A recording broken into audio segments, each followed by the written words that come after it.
Hello everyone. So we are going to start the part 3 of flow of fluids. So in this presentation I am going to complete the unit of flow of fluids. So in this we are going to study the different measures which are adopted to study the flow of fluid or the velocity of the fluid which is passing or transversing through any pipes. So you see, measurement of the rate of flow of fluids. So how we are going to measure the rate with which the fluid is flowing through a pipe. So basically you see, whenever a fluid it passes or a fluid it is in motion, so in this process it is necessary to measure the rate at which the fluid is flowing. I repeat this line, that whenever the fluid are used in a process, suppose we are using the fluid in the process of formulation, so at that time it is necessary to measure the rate at which the flow, or the, you can say, the fluid it is flowing through the pipe, right? So the method of the measurements are, there are different types of method which we adopt for measuring the rate of the flow of fluids. So basically we can use the direct weighing or measuring method, right? Moreover, we can use hydrodynamic method. In the hydrodynamic method we can use different type of instrument like orifice meter, number one. Number two, it is the Venturi meter. We can use the Pitot meter. We can use the rotameter. Even we can use the direct displacement meter, and sometimes we can use the disc meter and also the current meter. So we are going in details in some of the important meter which can be used to measure the rate of flow of fluid through any pipe.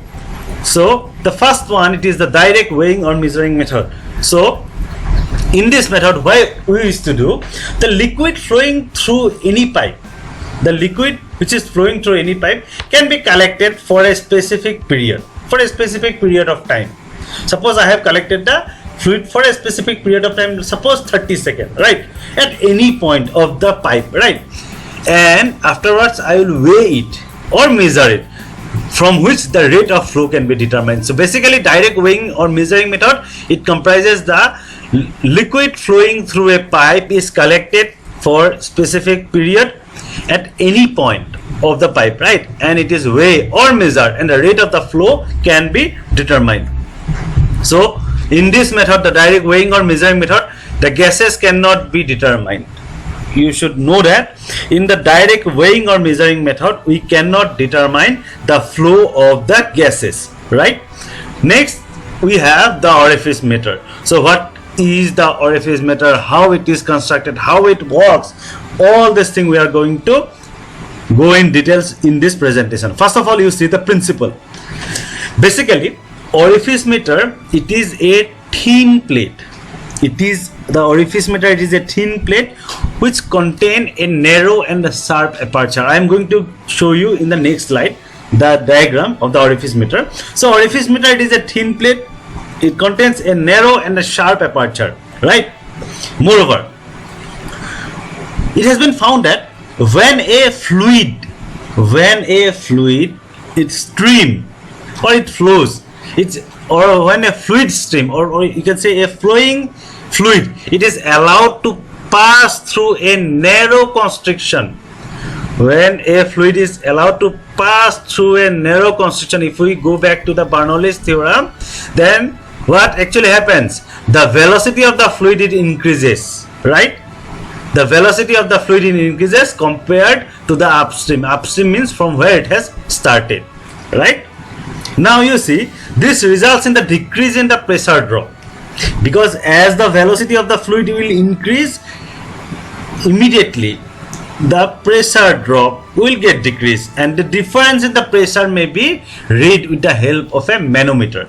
So here we are going to use a manometer in the orifice meter. So thus the velocity of the fluid at the thin construction can be written as, with the help of a equation, as U naught is equal to C naught square root of 2g delta H, where U naught is the velocity of the fluid at the point of the orifice meter, right?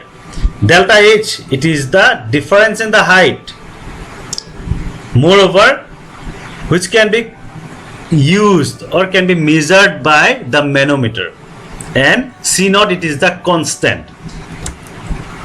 So you see, this is the construction of the orifice meter. So this is the orifice plate, this is the upstream, this is the downstream. It have a constriction. Here we have connected a manometer, right, with the two different fluid, and this is the, suppose the distance moved by the manometer, this is the R, right? So this is the orifice plate which is introduced in a pipe.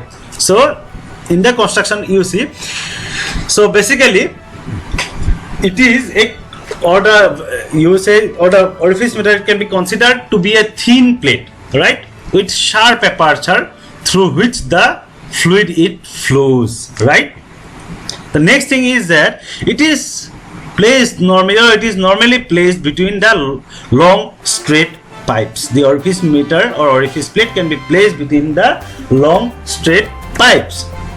For present discussion here, a plate is introduced into the pipe. Here we have introduced a plate into the pipe, and manometer is connected at the point A and at the point B, right?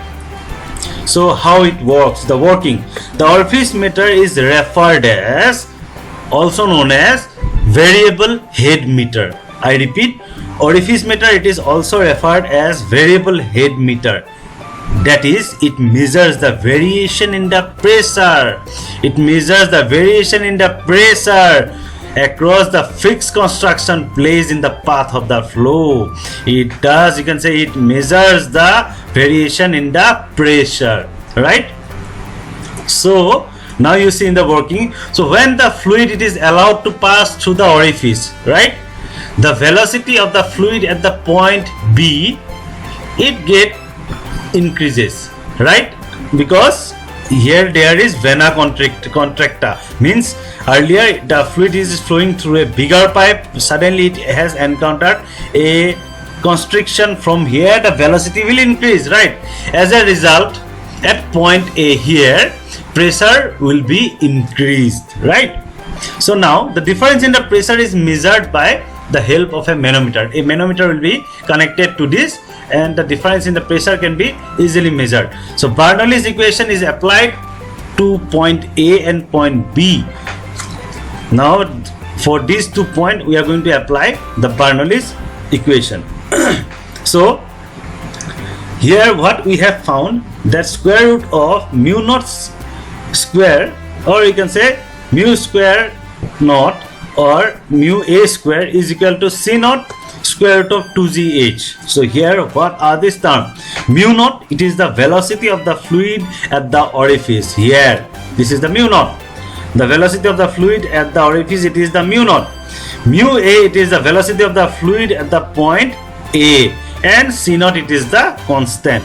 Now if suppose the diameter of the orifice, suppose if the diameter of the orifice it is 1/5, it is 1/5, very less, or less than the pipe of the diameter, or than the diameter of the pipe. If the orifice it is less than the diameter of the pipe, then we can neglect this particular term here. If we neglect it, the equation will become now u naught C naught square root of 2gh delta h, sorry. So what is the application? So velocity at either of the point A and B can be measured by using this meter, right, orifice meter. Moreover, volume the liquid flowing per hour can be determined. Now you see derivations. Let's go for derivation, how this equation has come. See, after studying the Bernoulli's equation or Bernoulli's theorem, we have come to know that the potential energy or total energy at point A is equal to pressure energy plus potential energy of the fluid here, right, plus kinetic energy. So in equation, in terms of equation, this is the pressure energy, right, this is the potential energy, A, it is the position here from the ground, right, and this is the kinetic energy. Now you see Bernoulli's equation. as per the Bernoulli's equation, if we apply the Bernoulli's equation at point A and point B, the total energy at point A minus energy due to the friction plus work done to make the flow of the fluid from the point A to B. This is the amount of the work done, right? We have earlier derived is equal to the total energy at point B, right? This was the Bernoulli's theorem. Now you see assumption. So in this experiment we assume first of all the pipeline to be horizontal, means the position of the fluid at position A and position B, they are same, or they can be regarded at the same position. So if they are at the same, then the potential energy will be same only, right? So therefore XA is equal to XB. Moreover, suppose the friction loss, which is regarded as F, here it is, we have considered friction loss to be 0, right? As the liquid is incompressible here, so the density will also remain same. Thus you can say in this equation we can write rho A is equal to rho B, which can be designated with simple rho, as because the liquid is incompressible, thus the density is same. So moreover, we will consider no work has been done here because the liquid has flow due to the constriction only. So here W is equal to 0. Then what you will get? After applying the assumption here, we will get, this was the Bernoulli's theorem, right, or Bernoulli's equation. Now it will get changed to this, right? So the potential energy has been neglected. Friction, the loss of the energy due to the frictional force, it has been neglected. Work has been neglected. We got these two equations. Now let's rearrange it. Let's bring the energy at the position A, or you can say let's bring the kinetic energy towards the left hand side and the pressure energy towards the right hand side, right? Now in this equation you see I am simply just arranging it. I have brought the UA and UB into this side, left hand side, and this PA by rho it to the right hand side, right? Now let's multiply both sides with minus 2g. Let's multiply. What will happen? Minus 2g. So if we multiply both sides, then you see the changes here. This will get positive because minus into minus will become plus, right? 2g it is in the denominator, 2g here I am multiplying with the numerator. This 2g will get cancelled with this 2g. Finally you are going to get u square b, right? It will be positive, and this will be negative because here I am going to multiply with minus 2g, so minus sign will come here. Similarly in this side also, right? Now you see, apply square root to both the side. I have applied square root to both the side, right? Now what will happen? You see, when I will apply the square root to both the side, I will get this equation where you see 2g is same only, but I have replaced this PA minus PB divided by this rho with delta H. It is a change in the pressure head, right? Thus, the diameter of the vena contracta, if the diameter of the vena contracta it is practically not known, then the frictional loss in the above equation is modified to, if we don't know the means the diameter of the vena contracta. Vena contracta is a constriction in the pipe, right? Then the frictional losses, there are frictional losses. If we don't know the diameter, there are frictional losses, and thus the above equation can be modified as this. So C naught it is the frictional losses, same only. This same equation only I have put here, but here I have introduced the C naught. C naught it is the frictional losses, right? Now you see, again, if the diameter of the orifice it is 1/5 of the diameter of the pipe, then this is negligible. This is negligible, and the velocity of the fluid at the thin cross-section now can be written as simply what we have derived earlier. So this will get cancel out, and as it is square and it is the square root, thus you can say this square and square root can be cancelled, and we will finally get this equation, where you can see delta H, it is the difference in the pressure head, which can be measured with the help of the manometer that is connected to the orifice meter. C naught, it is the coefficient of the orifice, or you can say C naught, it is the friction losses, and mu naught, or you can say U naught, it is the velocity of the fluid at the point of orifice meter. Thus, this is the derivation of the simple derivation of the orifice meter. Next, we have the Venturi meter. So, how the Venturi meter is used? What is the construction of the Venturi meter? Let's see. So, principle. The Venturi meter actually consists of two tapered section. Means here there will be two tapered section, not one. There will be two tapered section in the pipeline with gradual constriction at its center. There will be a constriction at its center. Now from the center, if we extend to both the end, it will get enlarged. This constriction will get enlarged. I will show you in the coming slide. Moreover, now you see, when fluid stream is allowed to pass through the narrow throat, the velocity of the fluid, it increases. We know that at the Venturi compared to the velocity of the upstream, or you can say when the fluid is allowed to pass through the narrow Venturi throat, then the velocity of the fluid, it increases, and the pressure, when the velocity increases, the pressure, it get decreases, right? So this results in the decrease in the pressure head. Thus, this resulting decrease in the pressure head is measured directly by using a manometer. So, what is the construction? But the thing is that there is a question: why Venturi meter? If already orifice meter is available, why we are going to use the Venturi meter? This is because the main disadvantage of orifice meter is power loss. It occurs in the orifice meter. We encounter power loss due to sudden contraction. In the orifice meter, we encounter power loss due to sudden contraction with consequent eddies formation on the other side of the orifice plate. Moreover, we can minimize the power loss by gradual contraction of the pipe.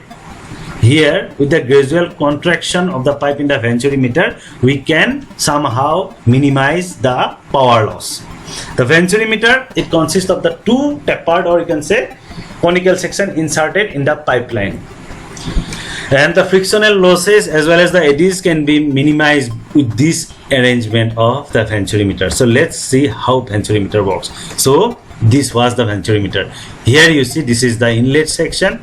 I already told you there is a constriction at the center, and there is a gradual expansion in both sides, right? It is a gradual expansion. This is the upstream, this is the downstream, this is the outlet section, this is the inlet section. Here we have connected a manometer, right? This section, it is quite longer. This is known as the long tapered section. The outlet section, it have a long tapered section, and this is known as the throat of the Venturi, right? Now you see construction. So a Venturi meter, it basically consists of two tapered section inserted in a pipeline. It have two tapered section, one and two tapered section.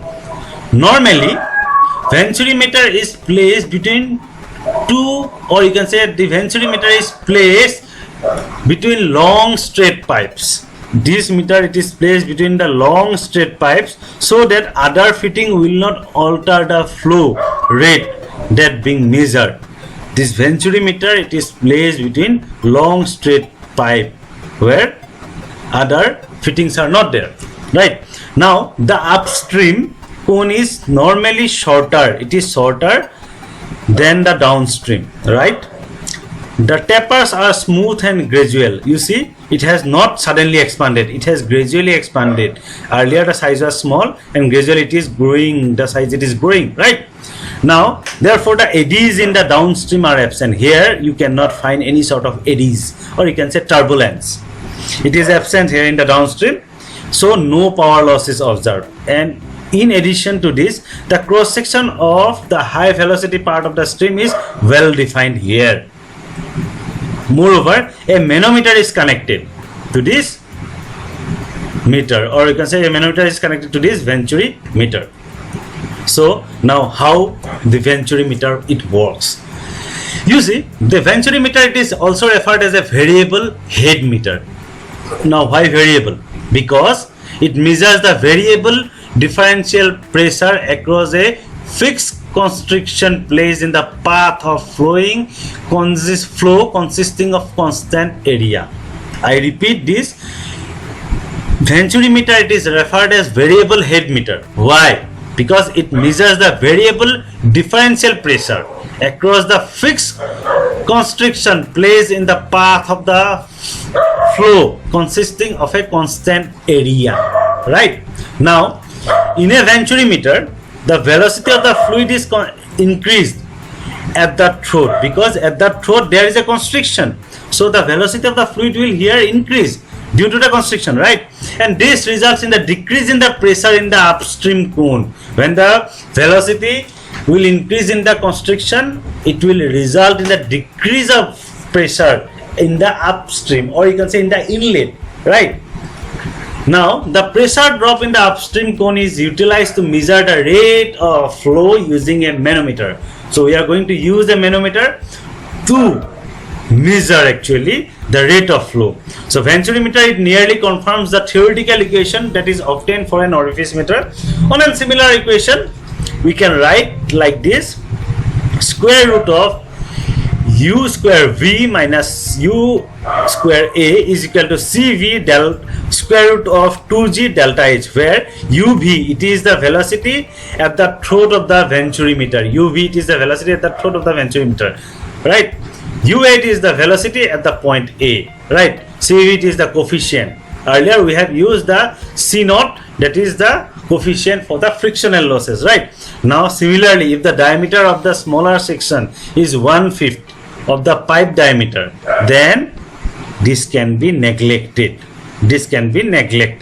Therefore, we can simply write uv is equal to cv square root of 2g delta h. This is the simple formula which is used for venturi meter, right? Now, what are the disadvantages of the venturi meter? First of all, you see, it is very expensive. Moreover, we need technical expert to operate the venturi meter.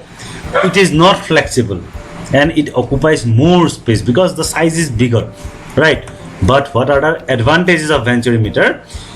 Power loss is very less, right? Moreover, head loss is negligible in the venturi meter. So, application of the venturi meter, it is commonly used for liquid, generally, specifically you can say for water, and it can be also used in the measurement of the gases. Now, what is the difference between this venturi meter and the orifice meter? So basically, you see, orifice meter, it is cheap, whereas venturi meter, it is expensive. Orifice meter, it is easy to install, whereas venturi meter fabrication is highly technical. Here, construction can be easily made, but it has to be taken up from any instrument dealer. Head losses are more in the orifice meter, whereas head losses are very less in the venturi meter. Power losses are more, but here power losses in the venturi meter are less, right? It is normally used for testing purposes, for example, streamlines, etc. But venturi meter, it is used in online installation, right? Moreover, the orifice meter, it has greater flexibility. It can be used anywhere, or it can be dismantled every time. But venturi meter, it is not flexible, it is permanent. You cannot make it or you cannot fix it at different point simultaneously. Moreover, reading of the orifice meter, it is larger and identical condition. It is larger under the identical condition, right? Whereas the reading of the venturi meter, it is comparatively smaller in the identical condition. Clear? The next one, it is the pitot tube. So, what is the principle behind the pitot tube? Simply, pitot tube consists of a sensing element. It have a sensing element, I will show you in the diagram, with a small constriction compared to the size of the flow channel. It have a sensing element, just like a periscope, right? Now, when the sensing element is inserted in the center of the stream of the fluid, the velocity of the flow is increased because the size is less.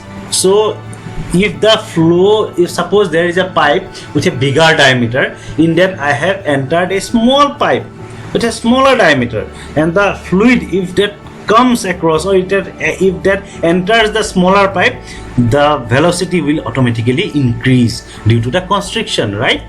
Now this will, once the velocity will increase, it will lead to the decrease in the pressure head.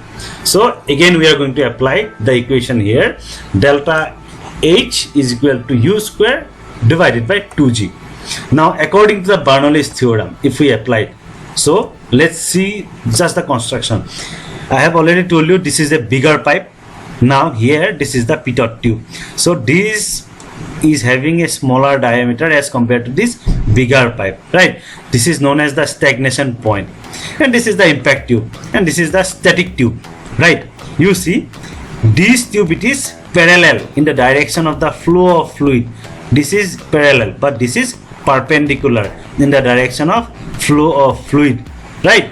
Now if we apply the Bernoulli's theorem here, total energy at any point is equal to pressure energy plus potential energy plus kinetic energy. We know that as per the Bernoulli's theorem, right?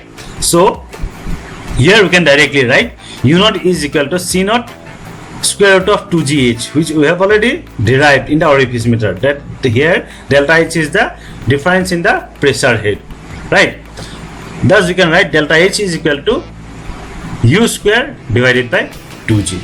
Clear? Now you see the construction. So it is also known as the insertion meter or insertion tube. The pitot tube, it is also known as the insertion meter because we are inserting it, or you can say insertion tube, right? Now the size of the sensing element, this, it is small compared to the flow channel. The size of the sensing element, this is smaller as compared to the flow channel, right? The next thing is that the point of measurement may be at the center of the channel. Here the point of measurement can be at the center of the channel. This is the channel, we are using this point, so this can be at the center of the channel, right? Now one tube is perpendicular to the flow direction. This tube, it is perpendicular to the flow direction, whereas the other tube is parallel to the flow direction. Here it is flowing, so it is in parallel direction, right? Now you see the two tubes are now connected with the manometer, right? So again the same equation will come here. How it works? The pitot tube is used to measure the velocity head of the flow. I repeat, the pitot tube is used to measure the velocity head, not the pressure head. It is used to measure the velocity head of the flow, right? So now in this tube, the velocity of the fluid is increased at the narrow constriction. Here the fluid is flowing through a bigger diameter tube, right? Once it will enter here, there is a constriction as the size is low, so here the velocity will increase at the narrow constriction, which results in the decrease of the pressure head, right? Or you can say decrease in the pressure. Thus you see the parallel tube, that is the upstream tube, measures the velocity head plus the pressure head. This can measure both the velocity head and the pressure head. Whereas we have the perpendicular tube, it is in the downstream, which measure only the pressure head. This will measure only the pressure head, as because the fluid, it is not entering here, so we cannot measure the velocity head here, right, in the perpendicular tube. Thus you see the difference of head between the two tubes gives the velocity head, that is delta H. Here delta H, it stands for the velocity head, right? So now you see the tube at the right angles to the flow measures the pressure head here only, while the tube that points upstream measures the pressure head as well as the velocity head, right? We have come across this. Now this is the equation here. So here CV, it is the coefficient of the pitot tube. It is the coefficient of the pitot tube. Earlier we used to add here C naught, which is the frictional coefficient, but now here we are using the CV, which is the coefficient of the pitot tube. So what is the advantage? Pitot tube measures the velocity at one point only. I repeat, pitot tube, it measures the velocity at one point only. Here the velocity of the fluid can be measured, and it is thus giving the accurate velocity of the fluid. But we have disadvantage also. See, the pitot tube themselves, it causes more disturbance, right? Eddies, formation of eddies. Now eddies within the pressure tube, it disturbs the reading. Here eddies will form because the liquid now it is flowing from a bigger diameter to a smaller diameter tube, so eddies will form here, right? They do not give the average velocity directly. This pitot tube, they do not give the average velocity. Moreover, for gases, the reading is extremely small. If we use the pitot tube for the gases, the reading is extremely small. So for gases with low pressure, we sometimes use multiplying gauges. We use the multiplying gauges to increase the reading, right? So now difference between the venturi orifice and the pitot tube. So venturi and orifice, the difference is that in orifice and venturi meter measures the average velocity of the whole stream of the fluid flowing to any pipe, right? It gives the average velocity. But pitot tube, it measures the velocity at a single point only. In this orifice and venturi meter, the pressure drop is more, but whereas in the pitot tube, the pressure drop is less as compared to the orifice and venturi meter. The last section, we have the rotameter. So what is the principle of the rotameter? So this is the construction of the rotameter. Here we have a plummet, right? So you see, this is the rotameter. So rotameter is also known as the area meter. It is generally inserted in a tube, so in a pipe. Suppose here we have a pipe flowing water, suppose there is a pipe right here, and the fluid is flowing through this pipe. We can insert this rotameter here, right? So it is used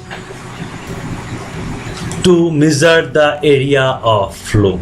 So it consists of a, you see, it consists of a vertical tapered, it is tapered, right? And transparent tube where plummet is placed. This is a plummet, right? Now you see, during the flow, fluid flow, through the pipe, when the fluid will flow through this pipe, the plummet, it rises and falls based on the flow. If the flow is more, the plummet will rise. If the flow is less, the plummet will come down, right? So in this device, a stream of water, it enters. Here the stream of water, it enters a transparent tube and strike the plummet. This is the plummet, right? So during the fluid flow, the plummet rises or it falls based on the velocity, right? Thus you see, as a result, annular space between the plummet and the tapered tube, this is the tapered portion, right? It may increase or decrease. The annular space, it may increase or decrease depending upon the rate of the flow. If it comes down, the area will decrease. If it goes out, the annular space will increase. Thus you see, the head across the annulus is equal to the weight of the plummet. Now you see construction. So it basically consists of a vertically tapered and transparent tube with narrow end down, in which plummet is placed, right? We have already seen. Now a solid plummet is placed in the tube, and moreover the diameter of the plummet is always smaller. The diameter of the plummet is always smaller than the narrowest part of the tube, so that the plummet can move up and down easily, right?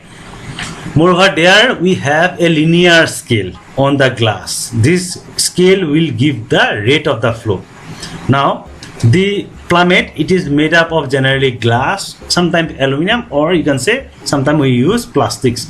Thus the tube is usually made up of glass on which linear scale is given, and during the flow the plummet rises due to variation in the flow of the fluid, and the upper edge of the plummet is used as an index to note the reading. Upper edge of the plummet,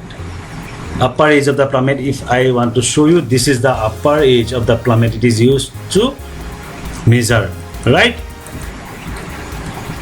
Now working, how it works: simply as the flow is upward through a tapered tube, we know that the plummet will rise and fall depend upon the flow of the fluid, right? Now you see, greater the flow rate, higher or the plummet will move upward or the plummet will rise in the tube, right? Use of the rotameter. So rotameters, these are actually extensively used in the chemical industry such as bulk drug industry. Moreover, in fermenters also, the supply of the air is controlled through the rotameter in the fermenters, which are used in the different brewery industry. Rotameters are satisfactory both for gases and for liquids at high as well as low pressure. So you can use rotameter for both liquid and gases. Advantages: the operator has a direct visual index of the flow reading because you can see directly through the glass tube, right? It is satisfactory for manual control of the process for experimental work. Thus you can control the process because we have come to know that the flow can be easily studied via this glass tube, right? Moreover, it does not require a condition that straight pipe should run before and after the meter. Here we can use the rotameter at any place or any point in the pipe, right? The last meter, it is the current flow meter. So this is the current flow meter, this is the construction.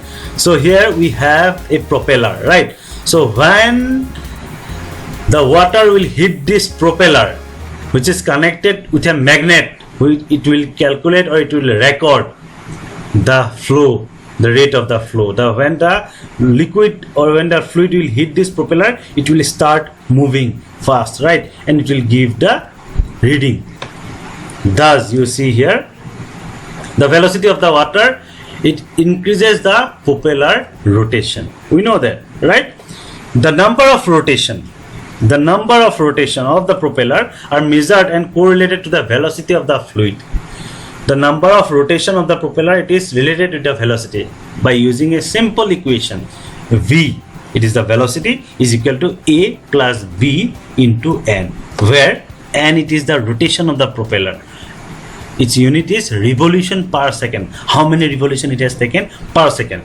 And the A and B are the coefficient which are determined by the calibration in an experimental setup. How we are going to determine A and B? Just see here. So this is the calibration plot. This is the A, right? Here we are going to plot the velocity, here the propeller rotation. The value of the velocity we are going to plot. Suppose 1, 2, 3, 4, 5, 6 like that. Here the rotation 1, 2, 3, 4, 5, 6 like that, right? So this is the A. Once we will get a straight line, this is the A. This particular point, this is the distance, this is the A, and this is the B, right? So this is also known as the discharge measurement. So for flow in pipeline, we can use a simple equation for this.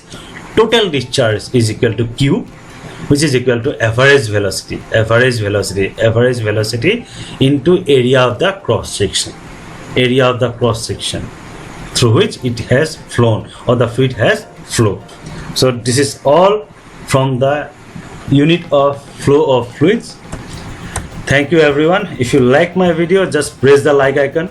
You can share this video with your classmates, and for further notification from this channel, you can subscribe my channel. Thank you once again.